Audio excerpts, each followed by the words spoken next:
Travis, can you walk us through the timeline in terms of when you understood that you wouldn't have Markstrom tonight, what the conversations were like with Demko, and sort of how confident you were that he'd respond the way he did this evening? We told Demery was playing last night, and we got confidence in every one of our guys. Demer's he's a good pro, he's a good goalie. He's worked hard to stay sharp, and I was happy for him. It's obviously question marks when a guy goes in the net when he hasn't played a while, and he stood tall tonight. And I'm sure the first two periods weren't exactly how you drew it up, even though your club hung around, and yeah. I'm sure you think played better in the third. What can you say about what caused sort of the imbalance on the shot counter in the first two periods? What do you think helped your club sort of rebound and play a bit better in the third frame? I don't know if I can put my finger on it. I thought the first period was a little bit sloppy by both teams. I didn't think both teams were great. I think the shots ended 10-6 or something like that. We weren't getting any shots through. Obviously the second period, the ice was tilted. We hung in there. And after the second, we just talked to our group, and our group knows when they're playing well and when they're not. And, I wouldn't say we'd put ourselves in a position, but we were in a position to win a game, and we needed a period. And, the third was our best period. I thought the chances were fairly even. We might have even been ahead by 1 or 2 until the last 1 or 2 minutes of the game. And they stepped up when they needed to. You don't always win pretty in the playoffs. Said that many times. Sometimes you don't play your best, and you find a way to win. And our group, I'm proud of them. They found a way to win tonight and force a game 6. We'll try to do it again in 2 nights. Thank you, Travis. Thanks, Travis. Brendan Batchelor, Sportsnet.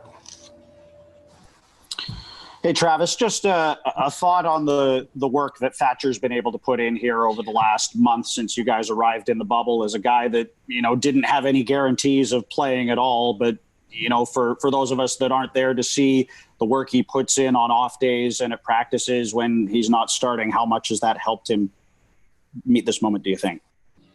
Well, for sure. That's all part of it. That's part of being a guy that's the backup goalie.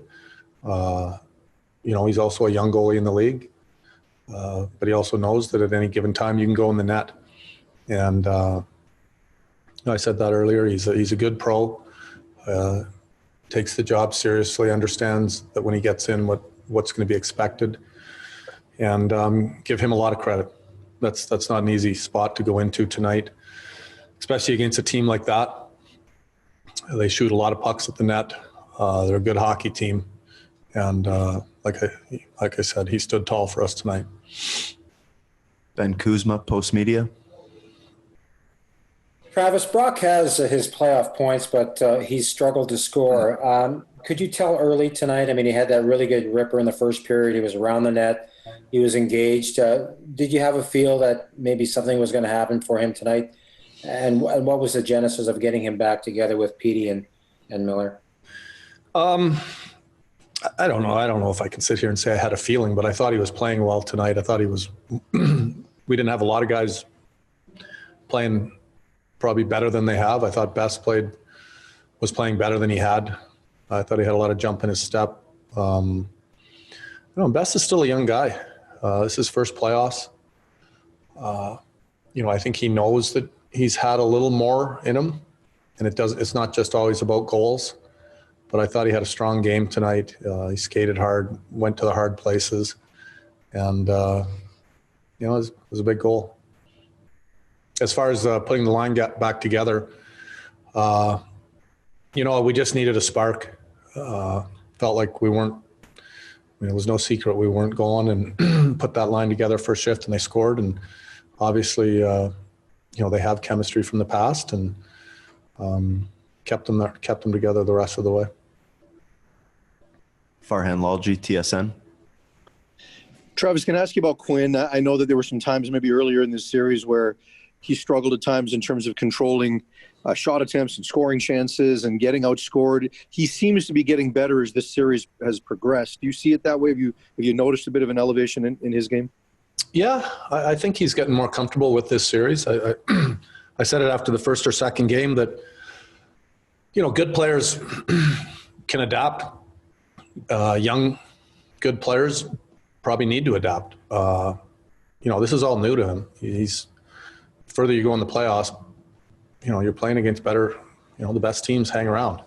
And, that's a good team. They're fast, they're big, they take away time and space well. And he's had to adapt to that. And I thought he's gotten better as the series has gone on, for sure.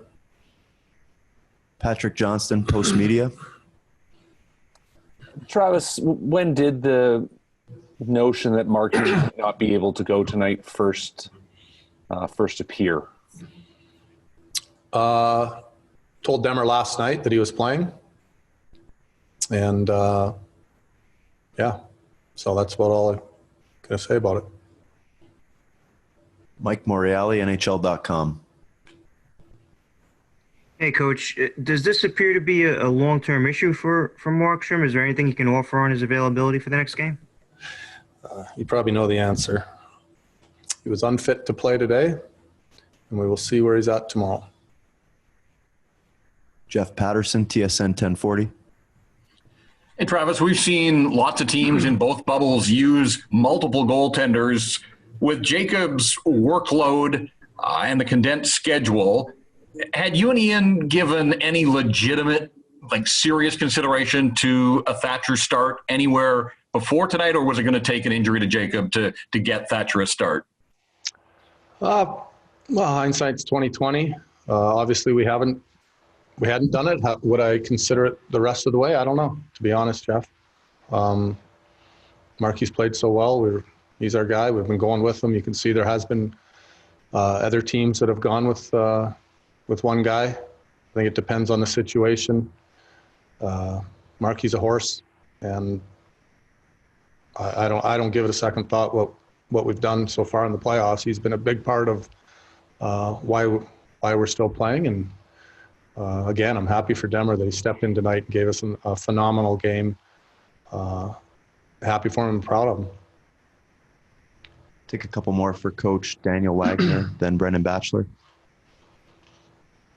Travis, you just further on Quinn Hughes. He played a lot against Mark Stone tonight, and when they were on the ice together at 5-on-5, you guys outscored the Knights 2-0. What can you say about Quinn playing in a matchup role against such a strong line for the Vegas Golden Knights? Well, it's not new to him. We've tried to bring Quinn along, not just offensively, but defensively, almost from the beginning. I think game one, even this year, we put him out against McDavid. We feel that he's a guy that we had to get him into those situations if he was going to play enough minutes. And again, good young players adapt and they figure things out. His skating is strong. He defends with his skating and his stick. But you're right, that's a good line. They're good players. And he's gotten better, I think, as the series has gone on. Brendan Batchelor with the last question. Travis, looking ahead to Game 6, you talked about the disparity in chances and shots, especially through the first 40 minutes in the game tonight. What do you guys need to get back to in your game to potentially make things a little easier on whoever your goaltender is on Thursday? Well, I'm not going to sit here and talk about things we have to do structurally, but I think we've got to play better than we did in the first two periods. That's a good hockey team. Their average games are pretty strong. We've got to make sure that we bring our best hockey to the table. And, if we do, I like our chances.